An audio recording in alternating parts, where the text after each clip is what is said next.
कर को भी मैं 3 बार वंदन करती हूँ और यहाँ पर उपस्थित सभी उपासक एवं उपासिकाओं को मेरा सादर जय भीम और नमो बुद्धाय।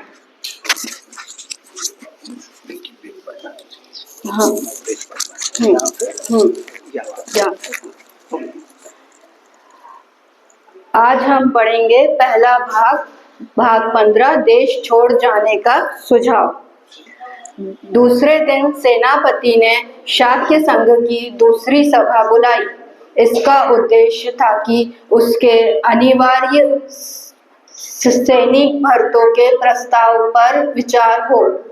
जब संघ एकत्र हुआ, उसने प्रस्ताव किया कि उसे आज्ञा दी जाए कि वह 20 वर्ष और 50 वर्ष के बीच के प्रत्येक शाक्य के लिए कोलियों के विरुद्ध लड़ने के निमित्त सेना में भर्ती होना अनिवार्य होने की घोषणा कर दे।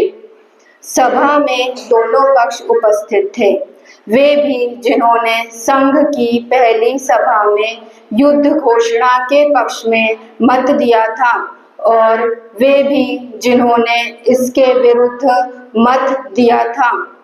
जिन्होंने इसके पक्ष में मत दिया था, उसके लिए सेनापति का प्रस्ताव स्वीकार करने में कोई कठिनाई नहीं थी। यह उनके पूर्व निश्चय का स्वाभाविक परिणाम था। लेकिन जिस अल्पमत ने उक्त निर्णय के विरुद्ध मत दिया था, उसके सामने एक कठिनाई थी। उसकी समस्या थी बहुमत के आगे सर झुकाना अथवा नहीं झुकाना। अल्पमत का निश्चय था कि बहुमत के आगे सिर ना झुकाया जाए। इसीलिए उन्होंने उस सभा में उपस्थित रहने का भी निर्णय किया था। दुर्भाग्य से किसी में यह साहस नहीं था कि यही बात खुलकर कह सके। कदाचित वे बहुमत का विरोध करने के परिणामों से परिचित थे। जब सिद्धार्थ ने देखा कि उसके समर्थक मौन है, तो वह उठ खड़ा हुआ और उसने संघ को संबोधित करके कहा, मित्रों, आप जो चाहे कर सकते हैं, आपके साथ बहुमत है, लेकिन मुझे खेद है के साथ यह कहना पड़ता है कि मैं अनिवार्य सैनिक भर्ती का विरोध करूंगा। मैं आपकी सेना में सम्मिलित नहीं होऊंगा। मैं युद्ध में भाग नहीं लूंगा।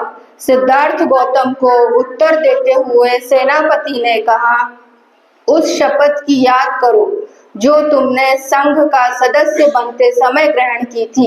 यदि तुम अपने दिए गए वचनों में से किसी एक का भी पालन न करोगे, तो तुम सार्वजनिक निंदा के भाजन बनोगे। सिद्धार्थ का उत्तर था, निसंदेह मैंने अपने तन मन धन से शाक्यों के हितों की रक्षा करने का वचन दिया है, लेकिन मैं नहीं समझता कि यह युद्ध शाक्यों के हित में है। शाक्यों के हित के मुकाबले में सार्वजनिक निंदा का मेरे लिए कोई मूल्य नहीं। सिद्धार्थ ने संघ को इस बात की याद दिलाई और सावधान किया कि कोलियों से निरंतर झगड़ते रहने के कारण शाक्य संघ बहुत कुछ कौशल नरेश के हाथ का खिलौना बन गया है। इसकी कल्पना करना आसान है। यह युद्ध शाक्य संघ को और भी अधिक दुर्बल बना देगा और इसके कौशल नरेश को एक और ऐसा अवसर मिल जाएगा कि वह शाक्य संघ के स्वातंत्र्य को भी अधिक घटा दे। सेनापति को क्रोध आ गया। वह बोला, तुम्हारा यह भाषण कौशल तुम्हारे किसी काम न आएगा। तुम्हें संघ के बहुमत के सामने सिर झुकाना होगा। शायद तुम्हें इस बात का बहुत भरोसा है कि कौशल नरेश की अनुमति के बिना संघ अपनी आज्ञा की अवहेलना करने वालों को फांसी या देश से निकल जाने की सजा नहीं दे सकता, और यदि इनमें से कोई भी एक दंड तुम्हें दिया जाए तो कौशल नरेश इसकी की अनुमति नहीं देगा। लेकिन याद रखो, संघ तुम्हें दूसरे अनेक तरीकों से दंडित कर सकता है। संघ तुम्हारे परिवार के सामाजिक बहिष्कार का निर्णय कर सकता है और संघ तुम्हारे परिवार के खेतों को जब्त कर सकता है। इसके लिए संघ को कौशल नरेश की अनुमति की आवश्यकता नहीं। सिद्धार्थ ने समझ लिया कि यदि उसने कोलियों के विरुद्ध युद्ध घोषणा करने के प्रस्ताव का अपना विरोध जारी रखा तो उसके क्या क्या दुष्परिणाम हो सकते हैं। इसीलिए वह तीनों बातों में से एक का चुनाव कर सकता था। पहला था, सेना में भर्ती होकर युद्ध में भाग ले सकता था। दूसरा, फांसी पर लटकना या देश से निकाला दिया जाना स्वीकार कर सकता था। और तीसरा, अपने परिवार के लोगों का सामाजिक बहिष्कार और उनके खेतों की जब्ती के लिए राजी हो सकता था। पहली बात, वह किसी भी हालत में स्वीकार नहीं कर सकता था। वह इस विषय में दृढ़ था।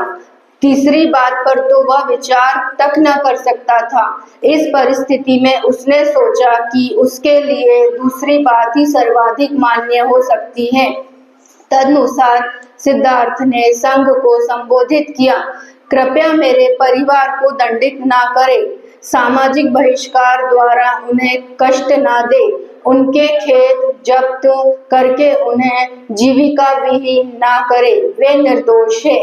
अपराधी मैं ही हूँ। मुझे अकेले ही अपने अपराध का दंड भोगने दे। चाहे आप मुझे फांसी पर लटका दे और चाहे देश से निकाल दे, आप जो चाहे दंड दे, मैं खुशी से इसे स्वीकार कर लूंगा। और मैं इस बात का वचन देता हूँ कि मैं इसकी शिकायत कौशल नरेश से ना करूंगा। साधु साधु साधु साधु साधु।